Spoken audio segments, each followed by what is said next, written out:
Hello दोस्तों, मैं हूं राजा। स्वागत करता हूं आपके अपने यूट्यूब चैनल राजा टेक में। तो दोस्तों, ये मेरा ऑब्जेक्टिव क्वेश्चन सीरीज का चौथा वीडियो है। और अगर आप मेरा पहले 3 वीडियो नहीं देखे हैं तो मेरे यूट्यूब चैनल पे जाके देख सकते हैं। और हाँ दोस्तों, ये वीडियो बहुत ही इम्पोर्टेंट है क्योंकि हम हर एक वीडियो में 20 ऑब्जेक्टिव क्वेश्चन बताते हैं, जो कि बहुत ही किसी भी एग्ज़ाम के पॉइंट ऑफ व्यू से बहुत ही इम्पोर्टेंट होने वाला है। और 20 ऑब्जेक्टिव क्वेश्चन को डिस्कस भी करते हैं और एक्सप्लेन भी करते हैं, और बहुत सारा अलग से कॉन्सेप्ट भी दिया जाता है। तो चलिए देख लेते हैं। और दोस्तों, अगर मेरे चैनल को सब्सक्राइब नहीं किए हैं तो सब्सक्राइब कर लीजिए, क्योंकि सब्सक्राइब करने से आपको फ़ायदा मिल जाएगा और मेरा हर एक वीडियो आप तक पहले पहुंच जाएगा। तो चलिए टाइम को वेस्ट ना करते हुए शुरू करते हैं। तो चलिए शुरू करते हैं। मेरा फर्स्ट क्वेश्चन है, the heat flow from a cold body to hot body with the aid of external source. This statement is given by. तो दोस्तों देखिए, इसमें क्या कह रहा है कि अगर मान लीजिए कि हम ये जानते हैं कि कोई भी हीट हॉट बॉडी से कोल्ड बॉडी की ओर जाती है।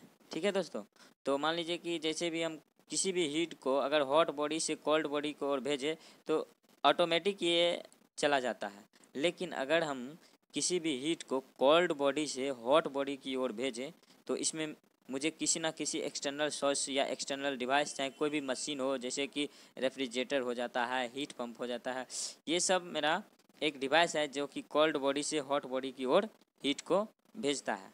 तो ऐसा स्टेटमेंट मेरा क्लासियस ने दिया था, जो कि मेरा राइट आंसर सी हो जाएगा। तो दोस्तों, इसका राइट आंसर सी हो जाएगा। अब बात कर लेते हैं कि कैल्विन का स्टेटमेंट क्या था। तो कैल्विन का स्टेटमेंट था कि अगर मान लीजिए कि किसी भी इंजन या डिवाइस को अगर हम हीट देंगे क्यू मात्रा में, तो ये मेरा पूरा का पूरा वर्क में कन्वर्ट कर देगा। कोई भी एक्सटर्नल मतलब हीट का लॉस नहीं होगा। ऐसा स्टेटमेंट कहना था कैल्विन जी का। अब जूल का क्या कहना था। तो जूल का कहना था कि कोई भी एनर्जी मैकेनिकल एनर्जी में बदला जा सकता है और कोई भी मैकेनिकल एनर्जी में कन्वर्ट किया जा सकता है। ठीक है दोस्तों। और गेलुसाक लॉ का क्या कहना था। गेलुसाक लॉ का कहना था कि प्रेशर डायरेक्टली प्रोपोर्शनल होता है टेम्परेचर का वॉल्यूम, जिसमें रिमेंस कांस्टेंट होता है। तो चलिए, हम सारे विज्ञानी के बारे में जान लिए हैं। तो चलिए आगे बढ़ते हैं और नेक्स्ट क्वेश्चन की ओर देखते हैं। इसका राइट आंसर सी हो जाएगा। चलिए नेक्स्ट क्वेश्चन देखते हैं। क्वेश्चन शुरू करते हैं। नेक्स्ट क्वेश्चन है कि the temperature at which the volume of A gas becomes zero is called. मतलब कि एक ऐसा टेम्परेचर जिस पे मेरा वॉल्यूम जीरो हो जाता है, ऐसे टेम्परेचर को क्या कहा जाता है। तो ऐसे टेम्परेचर को एब्सोल्यूट जीरो टेम्परेचर कहा जाता है। मान लीजिए कि कोई भी सिस्टम है, उसका अगर वॉल्यूम जीरो हो जाता है तो उसका गैस मान लीजिए कि लगभग जीरो पे आ जाता है, तो उसका प्रेशर भी जीरो हो जाएगा और टेम्परेचर भी जीरो हो जाएगा। तो टेम्परेचर क्या हो जाएगा, एब्सोल्यूट जीरो टेम्परेचर। चलिए इसका राइट आंसर क्या हो जाएगा, बी। तो बी पर ताला लगाते हैं और बढ़ते हैं नेक्स्ट क्वेश्चन की ओर। चलिए नेक्स्ट क्वेश्चन है मेरा, the process occurring in open system which permit the transfer of mass to and from the system are known as. मतलब कि ऐसा प्रोसेस कि जो मेरे सिस्टम से बाहर मास को जाने देता है और सिस्टम के अंदर भी मास को आने देता है। ऐसे सिस्टम को मतलब एनर्जी और मास दोनों को जाने देता है और आने देता है। तो ऐसे सिस्टम को हम ओपन सिस्टम कहते हैं। और इसमें जो प्रोसेस होता है उस प्रोसेस को फ्लो प्रोसेस कहते हैं। ठीक है दोस्तों। तो इसका राइट आंसर क्या हो जाएगा, फ्लो प्रोसेस। चलिए दोस्तों, तब देखते हैं इसका राइट आंसर फ्लो प्रोसेस। अब चलिए देखते हैं नेक्स्ट क्वेश्चन। नेक्स्ट क्वेश्चन है मेरा, the heat energy stored in the gas and used for raising the temperature of the gas is known as. मतलब फिर से देख लीजिए, क्वेश्चन हम समझा देते हैं कि the heat energy stored in the gas and used for raising the temperature of the gas is known as. मतलब कि मान लीजिए कि कोई भी सिस्टम है मेरा, उसमें हम हीट दे रहे हैं कुछ मात्रा में। ठीक है दोस्तों। तो ये मेरा कुछ वर्क करके देगा और कुछ मेरा इंटरनल एनर्जी में खपत होगा। तो जो इंटरनल एनर्जी इस सिस्टम में रहता है, यही इंटरनल एनर्जी इस सिस्टम को टेम्परेचर को इंक्रीज करता है। तो इसी क्वेश्चन में पूछा गया है कि जो टेम्परेचर को इंक्रीज कर रहा है सिस्टम के टेम्परेचर को, उसे क्या कहते हैं। तो उसे कहते हैं इंटरनल एनर्जी। इसका राइट आंसर क्या हो जाएगा, बी। तो चलिए देखते हैं, बी पर ताला लगाते हैं और चलते हैं आगे नेक्स्ट क्वेश्चन की ओर। चलिए 5 नंबर का क्वेश्चन है मेरा, the hyperbolic process is governed bye. तो देखिए हाइपरबोलिक प्रोसेस, पहले तो हम ये जान लेते हैं कि हाइपरबोलिक प्रोसेस कहते किसको हैं। तो हाइपरबोलिक प्रोसेस ऐसे ऐसे प्रोसेस को कहते हैं, हाइपरबोलिक प्रोसेस ऐसे प्रोसेस को कहते हैं जिसमें देखिए दोस्तों, मान लेते हैं कि सारा प्रोसेस को पहले हम पीवी डायग्राम पे प्लॉट करते हैं। देख लीजिए, तो मेरा कांस्टेंट प्रेशर प्रोसेस ये हो जाएगा, कांस्टेंट वॉल्यूम प्रोसेस ये हो जाएगा, और कांस्टेंट टेम्परेचर प्रोसेस ये हो जाएगा, कांस्टेंट इंथैल्पी प्रोसेस, ये ऐसे करके प्रोसेस बनता है। तो मेरा जैसे देख लीजिए, कांस्टेंट टेम्परेचर प्रोसेस जो है एक प्रकार का हाइपरबोला की तरह बन रहा है। यहाँ से देख लीजिए दोस्तों, इसमें कांस्टेंट टेम्परेचर प्रोसेस जो होता है एक प्रकार का हाइपरबोला की तरह बनता है। तो कांस्टेंट टेम्परेचर प्रोसेस क्या हो जाएगा मेरा, हाइपरबोलिक प्रोसेस। तो अब कांस्टेंट टेम्परेचर प्रोसेस इस लॉ में देखिए, बॉयल्स लॉ में कांस्टेंट टेम्परेचर, चार्ल्स लॉ में कांस्टेंट प्रेशर रहता है, और गैलोसाक लॉ में कांस्टेंट वॉल्यूम रहता है, और बॉयल्स लॉ में कांस्टेंट टेम्परेचर रहता है। तो कांस्टेंट टेम्परेचर को ही दूसरा नाम से जानते हैं हाइपरबोलिक प्रोसेस। तो इसका राइट आंसर ए हो जाएगा। चलिए, तो इसका राइट आंसर क्या हो जाएगा, ए, और ए में ताला लगाते हैं और बढ़ते हैं नेक्स्ट क्वेश्चन की ओर। चलिए नेक्स्ट क्वेश्चन देखते हैं, the expansion ratio R is given the ratio of. तो एक्सपेंशन रेशियो देखिए दोस्तों, रेशियो 2 होता है। मान लीजिए कि एक मेरा पीवी डायग्राम है, ठीक है, और यहाँ से मेरा कोई प्रोसेस हुआ 1 से 2, ठीक है, इसमें वॉल्यूम 1 से 2 मेरा कि इंक्रीज मतलब डिक्रीज हुआ, फिर 2 से 3 एक प्रोसेस हुआ, फिर 3 से 4 एक प्रोसेस हुआ, और 4 से 1 एक प्रोसेस हुआ, ठीक है दोस्तों। तो मान लीजिए कि मेरा इनिशियल टेम्परेचर क्या हो जाता है, यहाँ पे पूछा जा रहा है एक्सपेंशन। एक्सपेंशन मतलब कि वॉल्यूम का इंक्रीज होना, ठीक है दोस्तों। तो वॉल्यूम का इंक्रीज, मान लीजिए कि फर्स्ट मेरा वॉल्यूम V1 हो जाएगा और सेकेंड मेरा वॉल्यूम, देखते हैं, हाँ देखिए, एक्सपेंशन का मतलब हो जाता है कि वॉल्यूम इंक्रीज करना, ठीक है दोस्तों।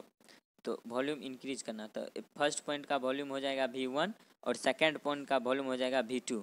देखिए V2 मतलब बड़ा है तो इसलिए V2 को ऊपर में रखेंगे, और V1 छोटा है इसलिए V1 को नीचे में रखेंगे। तो यही मेरा एक्सपेंशन रेशियो हो जाता है, ठीक है दोस्तों। तो क्या हो जाएगा इसका राइट आंसर, V2/V1। तो राइट आंसर मेरा बी हो जाएगा। चलिए बी में ताला।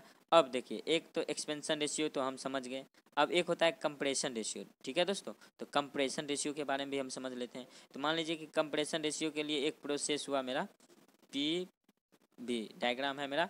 तो मान लीजिए ये कंप्रेस हुआ तो वॉल्यूम घटेगा, मान लीजिए 1 से 2 पर गया तो कंप्रेस हुआ तो वॉल्यूम घटेगा। तो अब देख लीजिए दोस्तों, यहाँ वॉल्यूम V1 ज़्यादा है तो ज़्यादा वाला को हम ऊपर रखते हैं, और वॉल्यूम V2 इसका कम है तो इसको हम नीचे रखते हैं। तो V2/V1 क्या हो जाएगा, कंप्रेशन रेशियो, मतलब V1/V2 क्या हो जाएगा, कंप्रेशन रेशियो, ठीक है दोस्तों। और V2/V1 हो जाएगा एक्सपेंशन रेशियो। तो चलिए नेक्स्ट क्वेश्चन की ओर बढ़ते हैं। नेक्स्ट क्वेश्चन है मेरा, the process is adiabatic if the value of n is in the equation of PV। देखिए दोस्तों, ये इसमें थोड़ा टाइपिंग में मिस्टेक है, ये PV ऐसा लिखा गया है, PV/n = C, ठीक है दोस्तों। तो ऐसे देखिए, तो इसमें n का मान पूछ रहा है, एडियाबैटिक प्रोसेस के लिए n का मान क्या होता है, तो ये हमसे पूछा जा रहा है। तो देखिए दोस्तों, एडियाबैटिक प्रोसेस के लिए n का मान, देखिए n का मान n के बराबर होता है पॉलीट्रॉपिक प्रोसेस के लिए, और एडियाबैटिक प्रोसेस के लिए n का मान गामा हो जाता है, ठीक है दोस्तों। तो C इसका राइट आंसर हो जाएगा। और n का मान इन्फिनाइट कांस्टेंट वॉल्यूम प्रोसेस के लिए हो जाता है, और n का मान 0 कांस्टेंट प्रेशर प्रोसेस के लिए हो जाता है, और n का मान 1 कांस्टेंट टेम्परेचर प्रोसेस के लिए हो जाता है। तो देख लेते हैं, फिर से हम समझ लेते हैं। देखिए, तो देखिए कांस्टेंट प्रेशर प्रोसेस के लिए कांस्टेंट प्रेशर प्रोसेस कहिए या आइसोबारिक प्रोसेस कहिए, तो इसका मान हो जाता है, n का मान हो जाता है 0, ठीक है। और कांस्टेंट टेम्परेचर प्रोसेस के लिए, कांस्टेंट टेम्परेचर प्रोसेस के लिए n का मान हो जाता है 1, ठीक है। और कांस्टेंट कांस्टेंट इंथैल्पी बोलिए चाहे एडियाबैटिक प्रोसेस के लिए n का मान हो जाता है गामा, ठीक है दोस्तों। और कांस्टेंट वॉल्यूम प्रोसेस के लिए n का मान हो जाता है, कांस्टेंट वॉल्यूम प्रोसेस के लिए n का मान हो जाता है इन्फिनाइट, ठीक है दोस्तों। कांस्टेंट वॉल्यूम प्रोसेस के लिए n का मान इन्फिनाइट हो जाता है। ठीक है, तो चलिए इसका राइट आंसर क्या हो जाएगा। इसमें तो कौन एडियाबैटिक प्रोसेस के लिए पूछा जा रहा है, तो एडियाबैटिक प्रोसेस के लिए n का मान गामा के बराबर हो जाएगा, तो इसका राइट आंसर मेरा सी हो जाएगा। चलिए ठीक है, तो राइट आंसर सी हो जाएगा। सी पर ताला लगाते हैं और बढ़ते हैं नेक्स्ट क्वेश्चन की ओर। तो नेक्स्ट क्वेश्चन है मेरा, in an irreversible process there is a, तो मतलब रिवर्सिबल प्रोसेस और इरिवर्सिबल प्रोसेस में अंतर क्या होता है, पहले ये हम समझ लेते हैं। प्रोसेस मेरा दो तरह का होता है, एक होता है इरिवर्सिबल प्रोसेस और एक होता है रिवर्सिबल प्रोसेस। तो रिवर्सिबल प्रोसेस में कोई चीज़ का लॉस नहीं होता है, एक तरह से पूरा इक्विलिब्रियम स्टेट में रहता है ये रिवर्सिबल प्रोसेस। और इरिवर्सिबल प्रोसेस में हीट का लॉस होता है, इसलिए इसे इरिवर्सिबल प्रोसेस कहते हैं। और एक्चुअल जितना भी प्रोसेस होता है मेरा इरिवर्सिबल प्रोसेस ही होता है। तो इसका राइट आंसर क्या हो जाएगा, लॉस ऑफ हीट। चलिए इसका राइट आंसर हो जाएगा लॉस ऑफ हीट। एक नंबर मेरा राइट आंसर हो जाएगा। चलिए एक नंबर देखते हैं। चलिए नेक्स्ट क्वेश्चन की ओर बढ़ते हैं। नेक्स्ट क्वेश्चन है मेरा, when A gas is heated at constant volume, मतलब कि कॉन्स्टेंट वॉल्यूम पर अगर किसी गैस को हीट किया जाता है, मान लीजिए कि ये मेरा सिलेंडर में गैस बंद है और इसको खूब हीट किया जाता है, तो इसका टेम्परेचर भी इंक्रीज करेगा और गैस तो आगे बढ़ नहीं पाएगा, इसलिए इसका प्रेशर भी इंक्रीज करेगा। ठीक है दोस्तों, इसका राइट आंसर क्या हो जाएगा, टेम्परेचर और प्रेशर बोथ इंक्रीज। ठीक है दोस्तों, तो राइट आंसर सी हो जाएगा। ठीक है, चलते हैं नेक्स्ट क्वेश्चन की ओर। बहुत पहले सी पे ताला लगाते हैं, इसका राइट आंसर सी। चलिए नेक्स्ट क्वेश्चन की ओर बढ़ते हैं। नेक्स्ट क्वेश्चन मेरा 10 नंबर का क्वेश्चन है, the behaviour of superheated vapour is similar to that of, मतलब सुपर हीटेड वेपर का जो बिहेव है वो मेरा परफेक्ट गैस की तरह बिहेव करता है। ठीक है दोस्तों, तो चलिए सुपर हीटेड का मतलब क्या होता है कि पहले स्टीम, ठीक है दोस्तों, पहले तो वाटर कंडीशन हो गया, फिर स्टीम हो गया, फिर वेट हो गया, फिर सुपर हीटेड हो गया। ठीक है दोस्तों, तो सुपर हीटेड जो होता है उसमें कोई भी मॉइस्चर कुछ भी नहीं रहता है, इसलिए परफेक्ट गैस की तरह वो बिहेव करता है। तो चलिए इसका राइट आंसर ए हो जाएगा। और बढ़ते हैं हम नेक्स्ट क्वेश्चन की ओर। चलिए इसका राइट आंसर ए हो जाएगा। बढ़ते हैं नेक्स्ट क्वेश्चन की ओर। चलिए नेक्स्ट क्वेश्चन है मेरा 11 नंबर का, the change of entropy when the heat is absorbed by the gas, मतलब कि इंट्रोपी जो है, इंट्रोपी का फॉर्मूला मेरा क्या हो जाता है, डेल एस बराबर हो जाता है डेल टी, मतलब डेल क्यू बटे डेल टी। अब देख डेल क्यू बाय टी हो जाता है। ठीक है दोस्तों, इंट्रोपी का फॉर्मूला। तो इंट्रोपी और टेम्परेचर और हीट में ये रिलेशन है। तब मान लीजिए कि हीट बढ़ेगा तो मेरा ए भी बढ़ेगा। ठीक है दोस्तों, मतलब कि ये पॉजिटिव की तरफ जाएगा, इंट्रोपी पॉजिटिव की तरफ जाएगा। अगर हीट जैसे मान लीजिए कि हीट मेरा बढ़ता है तो ये भी मेरा बढ़ता है। आज मान लीजिए टेम्परेचर अगर बढ़ता है तो मेरा ये इंट्रोपी घटता है। ठीक है दोस्तों, तो मान लीजिए कि हीट मेरा बढ़ रहा है, अभी इसमें तो बोल रहा है कि बढ़ रहा है, तो इसका क्या हो जाता है रिलेशन, फिर से हम देख लीजिए, डेल एस इक्वल टू हो जाता है डेल क्यू और बटे टी। ठीक है, तो देखिए अगर टेम्परेचर इसमें जो हीट बढ़ रहा है तो ये इंट्रोपी बढ़ेगा, तो ये पॉजिटिव की ओर जाएगा। ठीक है, तो इसका राइट आंसर क्या हो जाएगा, ए नंबर। ठीक है दोस्तों, इसका राइट आंसर क्या हो जाएगा, ए। तो चलिए ए में ताला लगाते हैं, ए राइट आंसर हो जाएगा, ए में ताला लगाते हैं। चलते हैं नेक्स्ट क्वेश्चन की ओर। नेक्स्ट क्वेश्चन है मेरा, द इंट्रोपी में be expressed a function of, तो इंट्रोपी जो है मेरा फंक्शन किस चीज़ का फंक्शन होता है ये हमसे पूछा जा रहा है। तो देखिए दोस्तों, इंट्रोपी तो मान लीजिए कि एक मेरा डेल एस बराबर डेल क्यू बटे टी होता है। ठीक है दोस्तों, तो टेम्परेचर का तो है ही, ये जो है फंक्शन टेम्परेचर का है ही, और डेल क्यू मतलब टेम्परेचर का जो फंक्शन है प्रेशर, मतलब इसमें तो टेम्परेचर सिर्फ दिया गया नहीं है, इसलिए टेम्परेचर और प्रेशर राइट आंसर मेरा हो जाएगा। ठीक है दोस्तों, प्रेशर का भी होता है, ये हमेशा याद रखिएगा कि इंट्रोपी जो है प्रेशर और टेम्परेचर दोनों का फंक्शन है। ठीक है दोस्तों, तो चलिए ए नंबर राइट आंसर हो जाएगा। चलिए नेक्स्ट क्वेश्चन की ओर बढ़ते हैं। नेक्स्ट क्वेश्चन है, the value of gas constant R is, मतलब एक देखिए हम बहुत पहले वीडियो में भी इसका डिस्कस किए थे कि एक होता है मेरा जनरल गैस इक्वेशन और एक होता है मेरा आइडियल गैस इक्वेशन। तो आइडियल गैस इक्वेशन क्या होता है, P V equal to N R bar T. ठीक है दोस्तों, ये मेरा क्या हो जाता है आइडियल गैस इक्वेशन। और जनरल गैस इक्वेशन क्या होता है, पी वी इक्वल टू, शुरू से देखते हैं तो देखिए आइडियल गैस क्या हो जाता है, आइडियल गैस का फॉर्मूला होता है P V equal to N R bar T.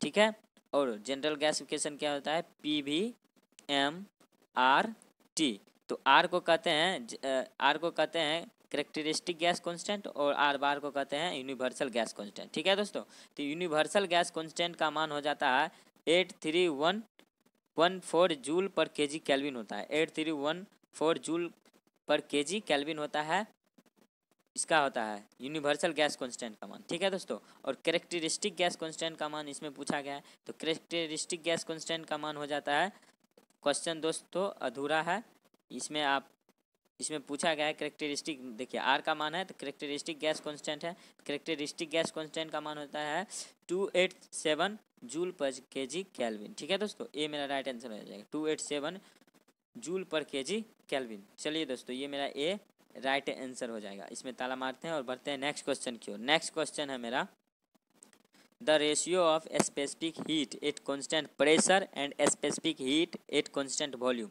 पूछा जा रहा है कि देखिए रेशियो जो है specific heat at constant pressure और specific heat at constant volume बराबर क्या होता है, गामा। इसका मान पूछा जा रहा है कि मोर देन 1, लेस देन 1, मतलब ये पूछा जा रहा है, या इक्वल टू 1। तो इसमें क्या है कि देखिए गामा का मान क्या होता है 1.4 होता है, तो ये मेरा मोर देन 1 हो जाता है। ठीक है दोस्तों, तो इसका राइट आंसर क्या हो जाएगा, मोर देन 1, बी मेरा राइट आंसर हो जाएगा। और वैसे भी constant specific heat constant pressure हमेशा बड़ा होता है स्पेसिफिक हीट कांस्टेंट वॉल्यूम पर। ठीक है दोस्तों, ये हमेशा बड़ा होता है, इसलिए इसका राइट आंसर क्या हो जाएगा, बी मोर देन 1, हमेशा क्या होगा, मोर देन 1। चलिए बी पर ताला मारते हैं और बढ़ते हैं नेक्स्ट क्वेश्चन की ओर। नेक्स्ट क्वेश्चन है मेरा, the atmospheric pressure is equal to. Atmospheric pressure जो है देखिए बार में 1.013, ये तो सही है, बार में इतना होता है, और 1.103 किलो न्यूटन पर मीटर स्क्वायर, ये भी मेरा राइट आंसर हो जाता है। ठीक है दोस्तों, 760 mm ऑफ एच जी का 760, ये भी मेरा मतलब ऑल ऑफ द एबव सही है। ठीक है दोस्तों, तो क्या हो जाता है, atmospheric pressure all of the above हो जाएगा। ये आप लोग याद रखिएगा, ए बी सी तीनों याद रखिएगा हमेशा। ठीक है दोस्तों, इसका राइट आंसर डी हो जाएगा। चलिए इस पे ताला मारते हैं और बढ़ते हैं नेक्स्ट क्वेश्चन की ओर। नेक्स्ट क्वेश्चन है मेरा, which of the following is not a thermodynamic property.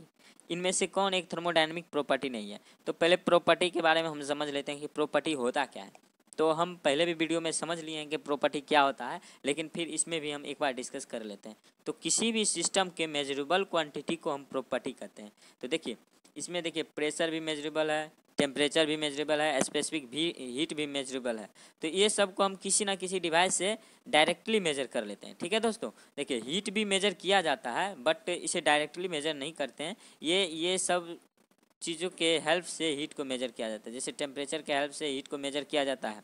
ठीक है दोस्तों, टेम्परेचर मेजरमेंट डिवाइस के हेल्प से हीट को फाइंड किया जाता है। ठीक है दोस्तों, तो चलिए इसका राइट आंसर क्या हो जाएगा, हीट मेरा थर्मोडायनेमिक प्रॉपर्टी नहीं है, क्योंकि ये डायरेक्टली मेजरेबल नहीं है। क्योंकि हम इसे इस प्रॉपर्टी के मतलब टेम्परेचर जैसे कि मेरा डायरेक्टली मेजरेबल है, किसी डिवाइस को हम जैसे कि मान लीजिए कि थर्मोमीटर है, उसको हम किसी भी चीज़ का टेम्परेचर मेजर करना होता है तो डायरेक्टली संपर्क में आन के हम उसका मेजर कर लेते हैं। लेकिन क्या होता है कि हीट को हम डायरेक्टली मेजर नहीं करते हैं, हीट को टेम्परेचर के हेल्प से हम निकालते हैं, फाइंड करते हैं। इसलिए मेरा हीट क्या हो जाएगा, प्रॉपर्टी नहीं होगा। ठीक है दोस्तों, तो इसका राइट आंसर क्या हो जाएगा, डी मेरा राइट आंसर हो जाएगा। चलिए नेक्स्ट क्वेश्चन की ओर बढ़ते हैं। नेक्स्ट क्वेश्चन है मेरा, the throttling process is a process.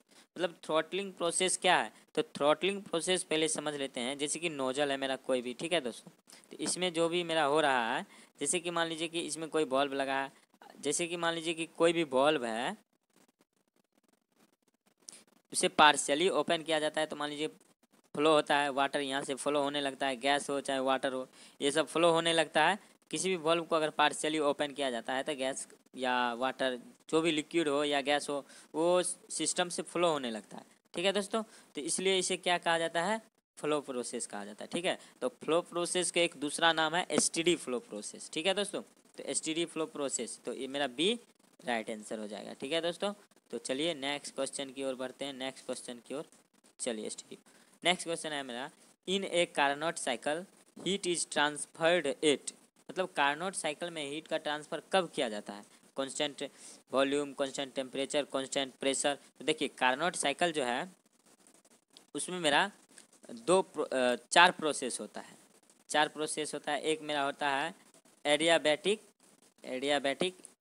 Expansion, दूसरा होता है एडियाबैटिक कंप्रेशन, तीसरा होता है टेम्परेचर मतलब आइसोथर्मल या टेम्परेचर कांस्टेंट प्रोसेस, और एक होता है आइसोथर्मल मतलब आइसोथर्मल एक्सपेंशन और आइसोथर्मल कंप्रेशन होता है। आइसोथर्मल एक्सपेंशन और आइसोथर्मल कंप्रेशन। ठीक है दोस्तों, चार प्रोसेस होता है। फिर से एक बार हम समझ लेते हैं। देखिए, पहला प्रोसेस है मेरा आइसोथर्मल कंप्रेशन, ठीक है। दूसरा प्रोसेस है मेरा आइसोथर्मल एक्सपेंशन, ठीक है। और तीसरा प्रोसेस है मेरा एडियाबैटिक कंप्रेशन, चौथा प्रोसेस है मेरा एडियाबैटिक एक्सपेंशन। तो देखिए, एडियाबैटिक प्रोसेस में ना हीट को हम ऐड करते हैं ना रिजेक्ट करते हैं, ये तो इसमें नहीं होगा। तो हम किसी भी हीट को ऐड या रिजेक्ट करते हैं तो आइसोथर्मल प्रोसेस में मतलब कांस्टेंट टेम्परेचर प्रोसेस में ही हम हीट को ऐड करते हैं या रिजेक्ट करते हैं। तो कार्नोट साइकिल में क्या होता है, कांस्टेंट टेम्परेचर प्रोसेस पर हम किसी भी हीट को ऐड करते हैं या रिजेक्ट करते हैं। तो इसका राइट आंसर क्या हो जाएगा, बी। तो चलिए बी पर ताला मारते हैं और बढ़ते हैं नेक्स्ट क्वेश्चन की ओर। चलिए बी मेरा राइट आंसर हो जाएगा। नेक्स्ट क्वेश्चन की ओर बढ़ते हैं। तो नेक्स्ट क्वेश्चन है मेरा, maximum work done by an expansion of a gas is in a closed system is possible then the process take place at constant। मतलब कि मैक्सिमम, जैसे कि मान लीजिए कि हम ये जानते हैं कि पीवी डायग्राम, जैसे मान लीजिए मेरा पीवी डायग्राम हो गया और पीवी डायग्राम का एरिया मुझे वर्क डन देता है। तो कौन से कांस्टेंट प्रोसेस पे, एक तो इस पे कांस्टेंट वॉल्यूम प्रोसेस और एक मेरा constant pressure process, constant enthalpy process, constant temperature process सब होता है। ठीक है दोस्तों, तो देखिए, तो पीवी डायग्राम पर कांस्टेंट प्रेशर प्रोसेस को ऐसे डिनोट करते हैं। ठीक है, कांस्टेंट वॉल्यूम प्रोसेस के एक हॉरिजॉन्टल लाइन से करते हैं, मतलब वर्टिकल लाइन से करते हैं, और कांस्टेंट प्रेशर प्रोसेस को हॉरिजॉन्टल लाइन से करते हैं। ठीक है, और कांस्टेंट टेम्परेचर प्रोसेस को एक मेरा हाइपरबोलिक की तरह ऐसे हो जाता है।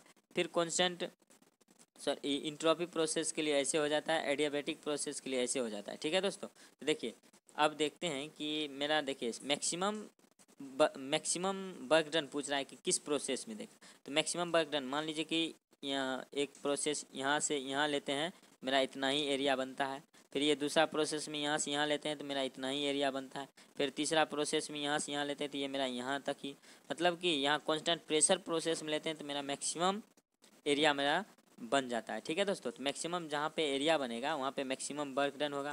तो कांस्टेंट प्रेशर प्रोसेस पे मेरा मैक्सिमम एरिया बन जाता है, इसलिए मेरा वर्क डन क्या हो जाएगा, कांस्टेंट प्रेशर प्रोसेस पर मैक्सिमम हो जाएगा। ठीक है दोस्तों, देख लेते हैं। देखिए, जैसे कि मान लीजिए कि ये मेरा कांस्टेंट प्रेशर प्रोसेस है और कांस्टेंट वॉल्यूम प्रोसेस है। तो कांस्टेंट वॉल्यूम प्रोसेस में तो मेरा वर्क डन 0 हो जाएगा।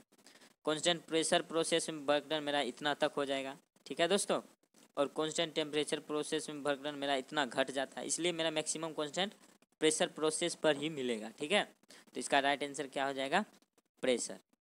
ठीक है, सी मेरा राइट आंसर हो जाएगा, कांस्टेंट प्रेशर प्रोसेस। ठीक है, नेक्स्ट क्वेश्चन की ओर बढ़ते हैं। नेक्स्ट क्वेश्चन और आखिरी क्वेश्चन है मेरा 20 नंबर का। 20 नंबर का क्वेश्चन है मेरा, one of the extensive property of A thermodynamic system amongst the following. पहले तो ये हम समझते हैं कि पहले तो हम ये समझ लिए थे पिछले क्वेश्चन में कि प्रॉपर्टी क्या होता है, मेजरेबल क्वांटिटी को प्रॉपर्टी कहते हैं। तो यहाँ पर देखिए सारा मेरा मेजरेबल क्वांटिटी है, सारा volume, specific volume, temperature, pressure, ये सब मेरा मेजरेबल क्वांटिटी है। तो हमसे ये पूछा गया है कि इनमें से कौन एक्सटेंसिव प्रॉपर्टी। तो पहले हम प्रॉपर्टी के टाइप्स के बारे में समझते हैं। प्रॉपर्टी का दो टाइप्स होता है, एक होता है इंटेंसिव प्रॉपर्टी और एक होता है एक्सटेंसिव प्रॉपर्टी। ठीक है, तो इंटेंसिव प्रॉपर्टी जो इंडिपेंडेंट होता है मास पे, और एक्सटेंसिव प्रॉपर्टी जो डिपेंडेंट होता है मास पे। ठीक है दोस्तों, तो देखते हैं। देखिए, मेरा पहला है प्रेशर। तो अब मान लीजिए कि मेरा इतना बड़ा रूम है, तो इसका प्रेशर यहाँ तक का मान लीजिए कि P है, और यहाँ का फिर इसको आधा कर लेते हैं तो यहाँ का प्रेशर क्या हो जाएगा, मान लीजिए पूरा रूम का प्रेशर P है। ठीक है दोस्तों, तो इसको आधा कर लेते हैं तो आधा रूम का प्रेशर घट नहीं जाएगा, उसका प्रेशर भी सेम ही रहेगा। इसलिए प्रेशर मेरा मास पे डिपेंड नहीं करता है, ये मेरा इंडिपेंडेंट प्रॉपर्टी हो गया। ठीक है दोस्तों, और इंटेंसिव प्रॉपर्टी ये मेरा हो गया। ठीक है दोस्तों, और चलिए टेम्परेचर की बात कर लेते हैं। तो मान लीजिए कि किसी भी इतना बड़ा बॉडी है, इसका टेम्परेचर मान लीजिए कि इसका टेम्परेचर मान लीजिए कि 20 डिग्री सेल्सियस है। ठीक है, तो अब इस बॉडी को आधा कर देते हैं, तो आधा करने के बाद इसका टेम्परेचर घट जाएगा, घटेगा नहीं, बढ़ेगा ही, मतलब सेम ही रहेगा, 20 डिग्री ही रहेगा। तो इसका टेम्परेचर भी मास पर कोई इफेक्ट नहीं डालता है। ठीक है दोस्तों, तो चलिए टेम्परेचर भी मेरा हो जाएगा इंटेंसिव प्रॉपर्टी।